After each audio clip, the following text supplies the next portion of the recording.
Salve Omnes! Bem-vindos a mais um vídeo sobre os Carmina Burana. E no vídeo de hoje, em particular, nós vamos ver o poema Omnia Sol Temperat. Eu tenho uma série de vídeos sobre os Carmina Burana aqui no canal que você pode conferir depois.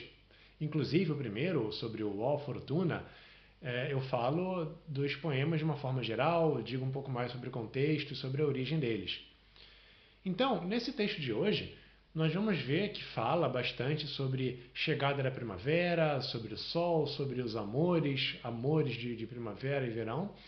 E esses todos são temas bastante recorrentes nos Carmina Burana. Então, eu vou ler os versos do poema usando uma pronúncia eclesiástica, que eu acho que é mais coerente com o tema e com a época em que ele foi escrito, né, em torno do século XIII, e vou explicando cada verso, dizendo um pouco do contexto e mostrando o que ele quer dizer, para a gente poder entender melhor. Então vamos começar pelo primeiro verso, que, como de praxe, é o que dá o título do poema. Omnia sol temperat, purus et subtilis. O sol, que é puro e gentil, acalma todas as coisas, põe todas as coisas num estado moderado. Esse é mais ou menos o significado do verbo temperare. Pode ser também colocar uma temperatura mais agradável. E essa, naturalmente, é uma imagem da chegada da primavera para quem acabou de sair de um inverno rigoroso, como é o caso na Europa Central, onde esses poemas foram escritos. Novo mundo resserat facies aprilis. O rosto de abril se abre para um novo mundo. Esse novo mundo, que é com a chegada da primavera, as flores se abrindo, tem muito a ver justamente com essa época, no final de março, abril, que é quando chega a primavera no hemisfério norte. Aprilis aqui é um adjetivo e não um substantivo no genitivo, porque os nomes de meses em latim normalmente vinham como adjetivos mesmo, Então, se fosse um acusativo, por exemplo, a gente veria fatiem aprilem. Em seguida, nós temos ad amorem properat animus erilis. O espírito do homem livre ou do homem nobre corre para o amor. Erilis, que às vezes também se encontra escrito com H, Herilis, tem um significado que vem de Eros, o senhor de uma casa, mas aqui ele acaba tendo um significado talvez um pouco metafórico, tipo talvez alguém nobre ou simplesmente um homem livre. Pessoas livres em oposição a servos, escravos, mas que estão sendo afetadas pela chegada da primavera e sentindo o amor. Et iocundis imperat, Deus puerilis. O Deus menino comanda os que querem se divertir. Esse Deus menino aqui é uma referência a Cupido, o filho de Vênus, o Deus que inspira o amor e paixões nos homens. Essa é mais uma referência à mitologia clássica, a mitologia romana, que é também bastante frequente nos Carmina Burana. E o verbo imperare, que significa mandar, comandar, pode vir com dativo, indicando quem é comandado. E no caso, são os iocundi. Iocundus pode significar divertido, agradável, e aqui no caso a gente pode entender como as pessoas que estão de ânimo leve, que querem aproveitar a chegada da primavera e aproveitar os amores que vêm com ela. Rerum tanta novitas in solemni vere, et veris auctoritas iubet nos gaudere. A renovação das coisas, tão grande, do mundo todo, na primavera festiva, e a autoridade dessa primavera nos manda festejar. Solemnis é meio delicado de se traduzir, porque o significado original vem de anual, ou algo bem estabelecido. E aí, por extensão, algo que já é bem estabelecido, sempre tem a data de ocorrer, acaba tendo alguma solenidade associada.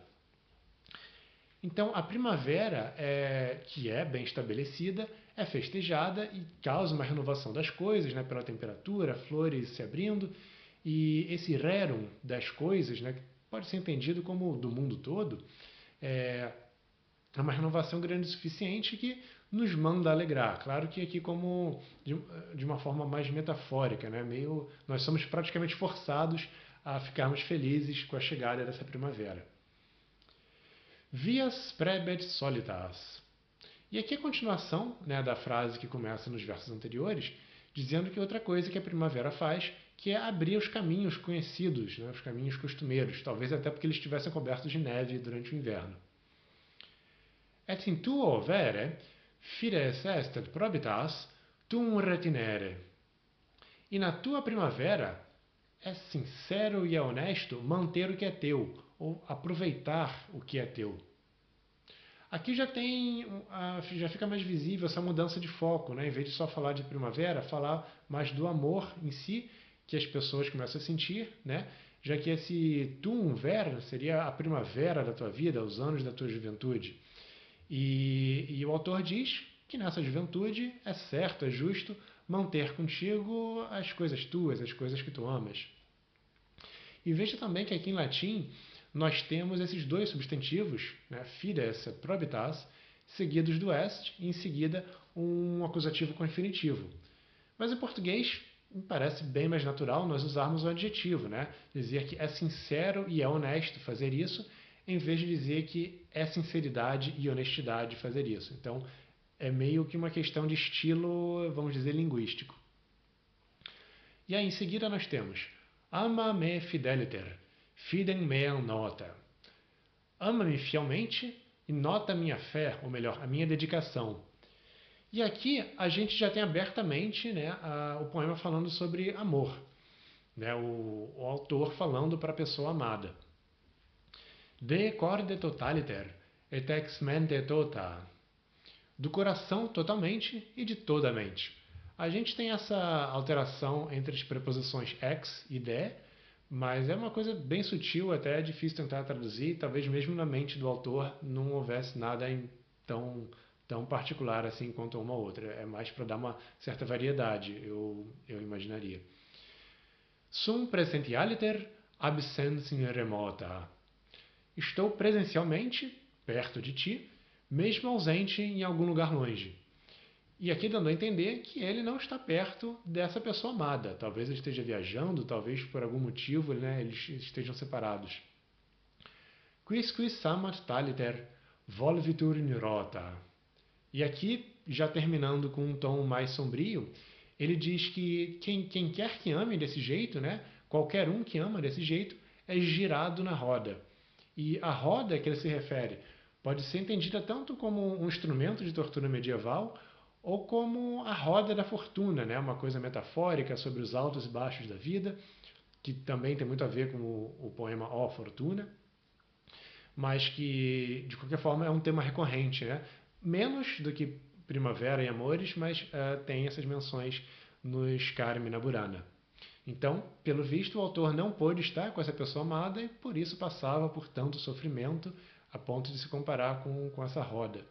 Eu esqueci de comentar esse trecho no vídeo, mas a gente pode dividir o poema em 3 grupos pelas rimas que eles formam. O primeiro, que alterna as palavras terminando em erat com ilis, o segundo, itas com ere, e o terceiro, iter com ota.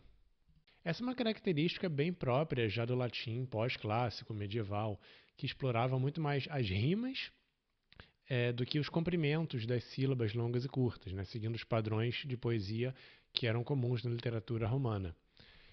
E além disso, o poema todo, se a gente for olhar para os versos, né, vai intercalando versos de 7 sílabas com outro de 6.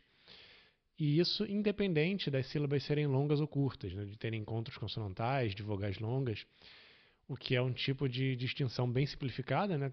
Cada sílaba conta como uma unidade só.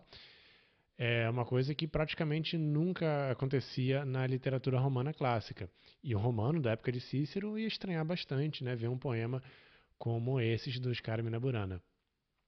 Isso, claro, um reflexo de que as pessoas que aprendiam latim na Idade Média já não eram falantes nativos, aprendiam como uma língua estrangeira que talvez eles nem precisassem se importar muito com a pronúncia, acabavam tendo mais influência das próprias línguas nativas e dos estilos de poesia vigentes. Então, esse é um poema que falou sobre a chegada da primavera, sobre Cupido inspirando amores, paixões e, eventualmente, uma decepção amorosa. Então é isso, espero que vocês tenham gostado. Eu pretendo em breve fazer mais vídeos, tanto sobre os Carmina Burana, como também outros textos em latim clássico. Então, in proximum e curatio tualeatis.